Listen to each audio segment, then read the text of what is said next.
Downtown Huntsville is going to look a little bit greener in a few years. Demolition of Old City Hall began today, kickstarting a transformation of the property into a new section of Big Spring Park.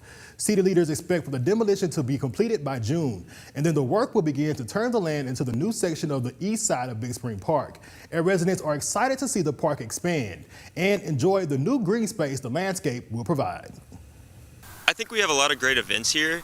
I think having that space in this specific part of the park, like with this green space, I think it would be really nice to just see that expand. Maybe we could have some bigger events. Nicholas Benedetto is just one of the Huntsville residents who's looking forward to the expansion of Big Spring Park, an expansion that is bringing more than just extra space. City Administrator John Hamilton says the 2.5-acre lot will also make the park more accessible. Right now, there's not a good way for somebody in a wheelchair or with real mobility challenges to actually go through the park and get up into right on the courthouse square.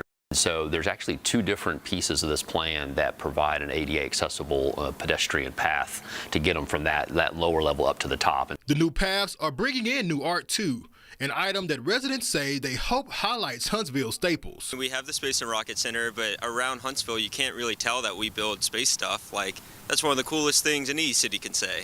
So I think art that really leans into that, leans into our culture and who we are.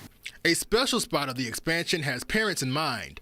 A nature-inspired playground is set to offer a place for kids to explore. The typical neighborhood playground with all the bright colors and a lot of the big things wouldn't really fit with the aesthetic of Big Spring Park, but we actually are working with a company that does kind of nature-based pieces that look like they would occur in nature with logs and things, but they're actually engineered and are great for kids, but so they have a little bit of a rustic feel to them. And so we just think aesthetically the appearance and the way they'll function is a good fit for Big Spring Park. Construction for the expansion is expected to begin in July or August of this year. It added that the expansion plaza will have a large pavilion to provide more shelter for events held at the park.